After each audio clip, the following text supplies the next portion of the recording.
Chapter 2. Alessandro. As Sophia steps aside to reveal the young lady she's asked me to share my table with, I'm confused for a moment, wondering if, having just been thinking of Serafina, my vision is playing tricks on me. But as I realize it's not, that Serafina is really standing before me, looking alarmed but as beautiful as ever, my heart skips a beat before it starts pounding madly. Thankfully, the shock renders my face blank, though I'm sure it registers in my eyes. I work to keep my expression fixed as Sophia glances nervously at Serafina's stunned look. "Is it okay?" Sophia asks her uncertainly. Serafina doesn't take her eyes off me as she answers. "Yes, thank you." She slides into the chair, dazed, and Sophia hands her a menu before glancing at me questioningly. Gathering my wits, I shrug lightly, and, mollified, Sophia returns to the front of the restaurant. It takes me a moment of examining my unexpected dinner companion, of absorbing that she's really here, before I can speak. "How?" But my words fail me before the question can even fully form. Her face is pale and drawn, and I can tell she's still recovering from the shock of seeing me as well. Interesting. "It's my turn not to give up?" she replies with a meek, apologetic smile. I want to laugh and cry and kiss her and admonish her for using my words against me, but I don't know who might be listening.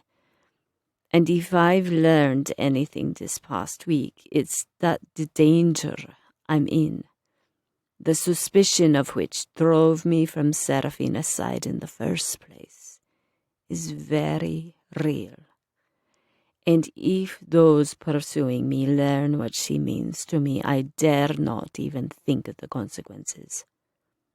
What I mean to say is, how exactly did you know I'd be here? I ask, scanning the restaurant nervously. I'd tapped into my cash reserves when I followed the trail here and took pains to stay out of the system as much as possible, thinking I'd be practically untraceable.